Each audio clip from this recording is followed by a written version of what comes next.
எரிப்பது முறையில்லை, மௌனத்தை உடைப்பது சரியில்லை. மௌனத்தின் ஓசைகள் கேளாமல் வார்த்தைகள் புரிவது எளிதில்லை.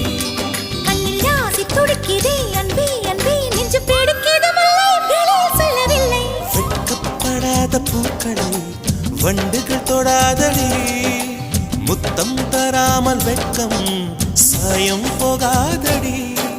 மலரே ஒரு வார்த்தை பேசு, இப்படிக்கு பூங்காற்று